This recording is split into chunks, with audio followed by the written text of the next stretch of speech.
Hi, HSA physical സയൻസിൻ്റെ module 5, 6, 7, 8 ഇതിൻ്റെ PYQ questions ആണ് ഇന്ന് നമ്മളിവിടെ ലേണിംഗ് നോക്കിൽ ഡിസ്കസ് ചെയ്യുന്നത്. ആദ്യത്തെ വീഡിയോസ് കാണാത്തവർ ഡിസ്ക്രിപ്ഷൻ ബോക്സ് ചെക്ക് ചെയ്യുക. ആദ്യത്തെ ചോദ്യം, ഹീമോഗ്ലോബിനിൽ അടങ്ങിയിരിക്കുന്ന അമിനോ ആസിഡുകളുടെ എണ്ണം. ആൻസർ ഓപ്ഷൻ ഡി 574 ആണ്. അടുത്ത ചോദ്യം, നാച്ചുറൽ റേഡിയോ ആക്ടിവിറ്റി കണ്ടെത്തിയത്. Answer B Henri Becquerel. അടുത്ത ചോദ്യം, തീപ്പെട്ടിയുടെ ക്രിസ്റ്റൽ ഘടന. തീപ്പെട്ടിയിൽ എ, ബി, സി ഇവ മൂന്നും ഡിഫറെൻ്റ് ആണ്. A not equal to B, not equal to C ആണ്. അതുപോലെ അതിൻ്റെ ആംഗിൾസ് എല്ലാം 90 ഡിഗ്രിയാണ് വരുന്നത്. അതുകൊണ്ട് ആൻസർ വരുന്നത് ഓർത്തോറോംബിക്. അടുത്ത ചോദ്യം, താഴെ പറയുന്നവയിൽ ഹെട്രോസൈക്ലിക് അരോമാറ്റിക് സംയുക്തമാണ്. Answer option D pyridine. അടുത്ത ചോദ്യം, താഴെ പറയുന്നവയിൽ ഏത് സംയുക്തത്തിനാണ് ഇൻട്രാമോളിക്കുലർ ഹൈഡ്രജൻ ബോണ്ടിങ് സാധ്യമാകുന്നത്? ഉത്തരം എ ഓർത്തോനൈട്രോഫീനോൾ ആണ്. അടുത്ത ചോദ്യം, ഗ്ലാസിനെ ലയിപ്പിക്കുന്ന acid. Answer C hydrofluoric acid HF. അടുത്ത ചോദ്യം, ക്ലോറോഫോം സിൽവർ പൗഡറുമായി പ്രവർത്തിക്കുമ്പോൾ ഉണ്ടാകുന്ന വാതകം. ഇവിടെ നടക്കുന്ന കെമിക്കൽ റിയാക്ഷൻ ഇതാണ്. ഇവിടെ നമുക്ക് അസെറ്റിലീൻ പ്രോഡക്റ്റ് ആയിട്ട് കിട്ടുന്നു. ഉത്തരം വരുന്നത് എ അസെറ്റിലീൻ ആണ്. അടുത്ത ചോദ്യം, ഒരു SN1 രാസപ്രവർത്തനത്തിൽ ന്യൂക്ലിയോഫൈലിൻ്റെ ഗാഢത ഇരട്ടിയാക്കിയാൽ രാസപ്രവർത്തനത്തിൻ്റെ നിരക്ക്. SN1 റിയാക്ഷൻ ആണ്. അപ്പോൾ അവിടെ ന്യൂക്ലിയോഫൈലിന് ഒരു എഫക്റ്റും ഇല്ല. അതുകൊണ്ട് ആൻസർ വരുന്നത് മാറ്റം സംഭവിക്കില്ല, ഡി ആണ്.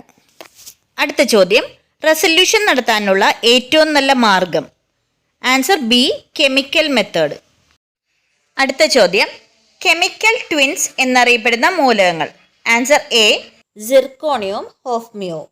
അടുത്ത ചോദ്യം, ഒരു ആറ്റോമിക് ഓർബിറ്റലിലെ ഇലക്ട്രോണിനെ തിരിച്ചറിയുവാൻ ഉപയോഗിക്കുന്ന ക്വാണ്ടം നമ്പർ. ഇവിടെ നമുക്ക് ആൻസർ വരുന്നത് ഓപ്ഷൻ ഡി സ്പിൻ ആണ്. സ്പിൻ ഒഴിച്ച് ബാക്കി എല്ലാം ഈക്വൽ ആവാം, പക്ഷെ സ്പിൻ ക്വാണ്ടം നമ്പർ സെയിം ആവില്ല. നെക്സ്റ്റ് ക്വസ്റ്റ്യൻ, താഴെ പറയുന്നവയിൽ ഏത് പ്രവർത്തനത്തിലാണ് എൻട്രോപ്പി കൂടുന്നത്? ഇവിടെ ആൻസർ ഓപ്ഷൻ ബി മുട്ട പുഴുങ്ങുമ്പോഴാണ്. ഇവിടെ പലർക്കും സംശയം വരാറുണ്ട്, മുട്ട പുഴുങ്ങുമ്പോൾ എൻട്രോപ്പി കുറയുകയല്ലേ ചെയ്യുന്നത്.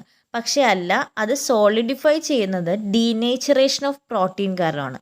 ഡീനേച്ചർ ആവുന്നത് കൊണ്ട് തന്നെ അതിൻ്റെ എൻട്രോപ്പി കൂടുന്നു. അടുത്ത ചോദ്യം, പേപ്പർ ക്രോമറ്റോഗ്രാഫിയിൽ സ്റ്റേഷനറി ഫേസ് ഡാഷ് ആണ്. ആൻസർ എ ദ്രാവകമാണ്. അടുത്ത ചോദ്യം, പ്രൊപ്പലീന് എത്തിലീനേക്കാളും കൂടുതൽ സ്ഥിരത ഉണ്ടാവാൻ കാരണം. ആൻസർ ഹൈപ്പർ കോൺജുഗേഷൻ ആണ്, ഓപ്ഷൻ ഡി. ഇവിടെ CH3 ഗ്രൂപ്പാണ് കൂടുതലായിട്ടുള്ളത്. CH3 ഗ്രൂപ്പ് സ്റ്റെബിലൈസ് ചെയ്യുന്നത് ഹൈപ്പർ കോൺജുഗേഷൻ വഴിയാണ്. അപ്പോൾ ആൻസർ ഹൈപ്പർ കോൺജുഗേഷൻ. അടുത്ത ചോദ്യം, താഴെ പറയുന്നവയിൽ ജലത്തിൽ ലയിക്കുന്ന വൈറ്റമിൻ. Answer option C. നമുക്കറിയാം ബിയും സിയുമാണ് ജലത്തിൽ ലയിക്കുന്ന വൈറ്റമിനുകൾ. അടുത്ത ചോദ്യം വരുന്നത്, താഴെ പറയുന്നവയിൽ ഉൽപാദനത്തിന് വിധേയമാകുന്ന പദാർത്ഥമാണ്. Answer A naphthalene. അടുത്ത ചോദ്യം, താഴെ പറയുന്നവയിൽ ഏത് പദാർത്ഥത്തിനാണ് വാൻഡോ ഫാക്ടർ ഏറ്റവും കൂടുതൽ?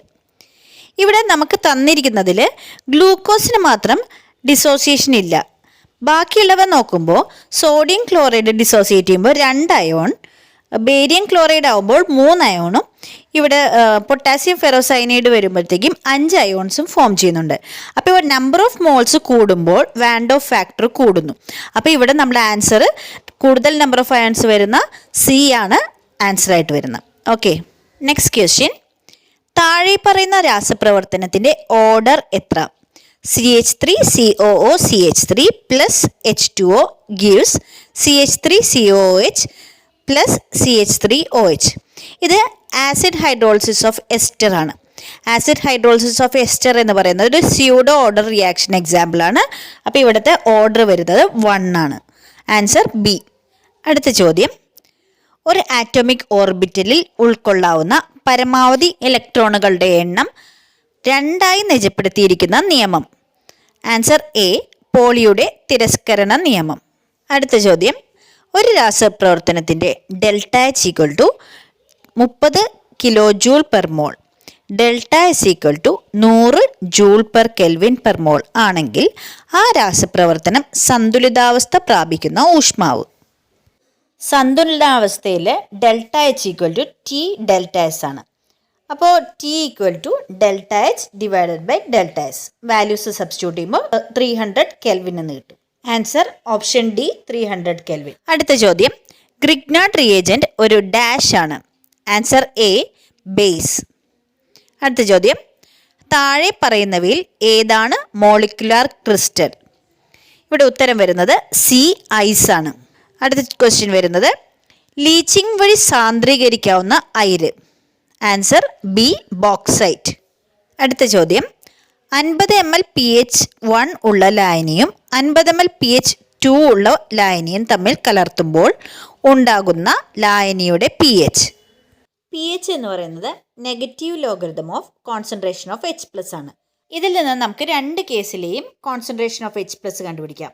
ഫസ്റ്റ് കേസിൽ 10⁻⁻1 എന്നും സെക്കൻഡ് കേസിൽ 10⁻2 എന്നും കിട്ടും. ഇതിൽ നിന്ന് നമുക്ക് നമ്പർ ഓഫ് മോൾസ് കണ്ടുപിടിക്കാം. ഫസ്റ്റ് സൊല്യൂഷൻ്റെ കോൺസെൻട്രേഷൻ ഇൻറ്റു വോളിയം ചെയ്യുമ്പോൾ നമ്പർ ഓഫ് മോൾസ് 5 × 10⁻³ എന്നും സെക്കൻഡിൻ്റെത് 0.5 × 10⁻³ എന്നും കിട്ടും. ഈ രണ്ട് നമ്പർ ഓഫ് മോൾസും ആഡ് ചെയ്യുമ്പോൾ ടോട്ടൽ നമ്പർ ഓഫ് മോൾസ് കിട്ടും 5.5 × 10⁻³ അതുപോലെ ടോട്ടൽ വോളിയം 50 + 50 അതായത് 100 ml എന്ന് കിട്ടും. അതിനെ ലിറ്ററിലേക്ക് കൺവേർട്ട് ചെയ്യുമ്പോൾ 0.1 ലിറ്റർ എന്ന് കിട്ടും. Number of moles by volume ചെയ്യുമ്പോൾ നമുക്ക് റിസൾട്ടൻറ്റ് കോൺസെൻട്രേഷൻ 5.5 × 10⁻² എന്ന് കിട്ടും. നമുക്കറിയാം pH എന്ന് പറയുന്നത് negative logarithm of concentration of H+. അപ്പോൾ കിട്ടിയ കോൺസെൻട്രേഷൻ നെഗറ്റീവ് ലോഗരിതം എടുക്കുമ്പോൾ 1.26 എന്ന ആൻസർ കിട്ടും. അപ്പോൾ ഇവിടുത്തെ ആൻസർ ഓപ്ഷൻ ഡി 1.26 ആണ്. അടുത്ത ക്വസ്റ്റ്യൻ, പ്രകാശപ്രവേഗത്തിൻ്റെ 1/10 വേഗത്തിൽ സഞ്ചരിക്കുന്ന ഒരു ഇലക്ട്രോണിൻ്റെ ഡീബ്രോഗ്ലി തരംഗദൈർഘ്യം. ഡീബ്രോഗ്ലീസ് വേവ് ലെങ്ത് ലാംഡ = h/mv. അപ്പോൾ എച്ചിൻ്റെ വാല്യൂ എം വി ഇവയുടെ വാല്യൂസ് സബ്സ്റ്റിറ്റ്യൂട്ട് ചെയ്യുക. ഇവിടെ വി എന്ന് പറയുന്നത് 3 × 10⁷ വരുള്ളൂ, കാരണം 1/10 ആണ് പ്രകാശത്തിൻ്റെ വെലോസിറ്റിയുടെ 1/10 എന്ന് പറയുന്നുണ്ട്. അപ്പോൾ കാൽക്കുലേറ്റ് ചെയ്യുമ്പോൾ നമുക്ക് ആൻസർ 2.4 × 10⁻⁻11 എന്ന് കിട്ടും. Answer option A. അടുത്ത ചോദ്യം, 20 ml 0.5 മോളാർ HCl ലായനിയും 30 ml 0.3 മോളാർ HCl ലായനിയും തമ്മിൽ കൂട്ടിക്കലർത്തിയാൽ കിട്ടുന്ന ലായനിയുടെ മൊളാരിറ്റി. ഇവിടെ നമ്മൾ രണ്ട് സൊല്യൂഷൻ്റെയും നമ്പർ ഓഫ് മോൾസ് കണ്ടുപിടിക്കുകയാണ്, മൊളാരിറ്റി ഇൻറ്റു വോളിയം ചെയ്തിട്ട്. നമ്പർ ഓഫ് മോൾസ് ആഡ് ചെയ്യുമ്പോൾ നമുക്ക് ടോട്ടൽ നമ്പർ ഓഫ് മോൾസ് കിട്ടും. ടോട്ടൽ വോളിയം ഇതുപോലെ വോളിയം ആഡ് ചെയ്ത് കിട്ടുന്നു. ഇനി അതിനെ നമ്മൾ സബ്സ്റ്റിറ്റ്യൂട്ട് ചെയ്യുന്നു. മൊളാരിറ്റിയുടെ ഇക്വേഷനിൽ സബ്സ്റ്റിറ്റ്യൂട്ട് ചെയ്യുമ്പോൾ നമുക്ക് 3.38 മോളാർ എന്ന് കിട്ടും. So answer C. അടുത്ത ചോദ്യം, താഴെ പറയുന്നവയിൽ ഏറ്റവും ശക്തിയേറിയ നിരോക്സികാരിയത്. Answer B H3PO2. അടുത്ത ചോദ്യം, XeF2 എന്ന സംയുക്തത്തിൽ സെനോണിൻ്റെ ഹൈബ്രിഡൈസേഷൻ ഡാഷ് ആണ്. ഇവിടെ ഗ്രൗണ്ട് സ്റ്റേറ്റിൽ Xe ഒക്ടെക്റ്റ് കംപ്ലീറ്റ് ചെയ്തിട്ടുണ്ട്. എന്നാൽ ഒരു 2 ഫ്ലൂറൈഡ് ആഡ് ചെയ്യാനായിട്ട് അത് എക്സൈറ്റ് ചെയ്യുമ്പോൾ sp3d ഹൈബ്രിഡൈസേഷനിലാവുന്നു. അപ്പോൾ ഇവിടെ ആൻസർ സി ആണ്. അടുത്ത ചോദ്യം, സിമൻറ്റിൻ്റെ സെറ്റിംഗ് സമയം നിയന്ത്രിക്കുന്നതിന് സിമൻറ്റ് നിർമ്മാണ സമയത്ത് ചേർക്കുന്ന സംയുക്തം. Answer D gypsum. അടുത്ത ചോദ്യം, കാർബൺ മോണോക്സൈഡ് തന്മാത്രയുടെ bond order. Answer option B 3. അടുത്ത ചോദ്യം ഡിലീറ്റഡ് ആയിരുന്നു, മൾട്ടിപ്പിൾ ആൻസേഴ്സ് വരുന്നതുകൊണ്ട് ഡിലീറ്റഡ് ആണ്. അതിനടുത്ത ചോദ്യം വരുന്നത്, സ്റ്റാർച്ചിനെ മാൾട്ടോസാക്കി മാറ്റാൻ ഉപയോഗിക്കുന്ന enzyme. Answer diastase option B. അടുത്ത ചോദ്യം, താഴെ പറയുന്നവയിൽ ഏത് ലായനിക്കാണ് ഏറ്റവും ഉയർന്ന തിളനില ഉള്ളത്? ഇവിടെ ഏറ്റവും കൂടുതൽ ഡിസോസിയേറ്റ് ചെയ്യുന്ന മോളിക്യൂള് ബേരിയം ക്ലോറൈഡ് ആണ്. അത് ഡിസോസിയേറ്റ് ചെയ്യുമ്പോൾ 3 അയോൺസ് ഫോം ചെയ്യുന്നു. അതുകൊണ്ട് ആൻസർ വരുന്നത് ഓപ്ഷൻ സി ബേരിയം ക്ലോറൈഡ്. അടുത്ത ചോദ്യം, നിയോപ്രീൻ പോളിമറിൻ്റെ മോണോമർ ആണ്. Answer D chloroprene. അടുത്ത ചോദ്യം, പൈറീൻ എന്നത് ഡാഷ് ആണ്. ആൻസർ അഗ്നിശമനി. അടുത്ത ചോദ്യം, benzene, carbon dioxide, sulphur dioxide എന്നിവയുടെ theoretical number of vibration degrees of freedom യഥാക്രമം. ഒരു നോൺ ലീനിയർ മോളിക്യൂളിൻ്റെ വൈബ്രേഷണൽ ഡിഗ്രി ഓഫ് ഫ്രീഡം കാണാനുള്ള ഫോർമുല 3n-6 ആണ്. അപ്പോൾ ബെൻസീൻ്റെ കേസിൽ 30 എന്ന് വരും. ഇനി കാർബൺ ഡയോക്സൈഡ് എന്നത് ലീനിയർ ആയതുകൊണ്ട് 3n-5 എന്ന ഫോർമുല സബ്സ്റ്റിറ്റ്യൂട്ട് ചെയ്യുമ്പോൾ നമുക്ക് 4 എന്ന ആൻസർ കിട്ടും. സൾഫർ ഡയോക്സൈഡും നോൺ ലീനിയർ ആണ്. അപ്പോൾ നമുക്ക് number of degrees of freedom 3 എന്ന് കിട്ടും. അപ്പോൾ ആൻസർ ഓപ്ഷൻ ബി 30, 4, 3. അടുത്ത ചോദ്യം 10⁻⁻8 മോളാർ HCl ലായനിയുടെ pH. നമുക്കറിയാം ഹൈഡ്രോക്ലോറിക് ആസിഡ് എന്ന് പറയുന്നത് അസിഡിക് സബ്സ്റ്റൻസ് ആണ്. അപ്പോൾ 7 താഴെ, അത് സി ആണ് ആൻസർ. അടുത്ത ചോദ്യം H2+I2 gives 2HI എന്ന രാസപ്രവർത്തനത്തിൻ്റെ Kc = 49 ആണെങ്കിൽ HI gives half H2 + half I2 എന്ന രാസപ്രവർത്തനത്തിൻ്റെ Kc എത്രയായിരിക്കും? ഈ റിയാക്ഷൻ റിവേഴ്സ് ചെയ്ത് കഴിഞ്ഞാൽ Kc എന്നുള്ള 48(9) എന്നതിന് പകരം 1/49 ആവും. അതുപോലെ അടുത്തതിൽ നമ്മൾ അതിൻ്റെ നമ്പർ ഓഫ് മോൾസ് ഹാഫ് ആക്കി. അപ്പോൾ അതിൻ്റെ സ്ക്വയർ റൂട്ട് എടുക്കുക. അപ്പോൾ 1/49 സ്ക്വയർ റൂട്ട് എടുക്കുമ്പോൾ 1/7 എന്ന ആൻസർ വരും. അപ്പോൾ ഇവിടെ ആൻസർ ഓപ്ഷൻ ഡി ആണ്.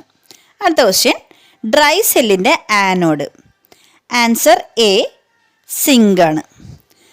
അടുത്ത ക്വസ്റ്റ്യൻ താഴെ പറയുന്നവയിൽ ഏറ്റവും ശക്തിയേറിയ നിരോക്സികാരി. ആൻസർ ഓപ്ഷൻ ഡി ലിഥിയമാണ്. ഇതോടുകൂടി നമ്മൾ ഈ ക്വസ്റ്റ്യൻ പേപ്പറിൻ്റെ ഡിസ്കഷൻ കംപ്ലീറ്റ് ആയിട്ടുണ്ട്. ഓക്കെ, അപ്പം നന്നായി പഠിക്കുക. Thank you all.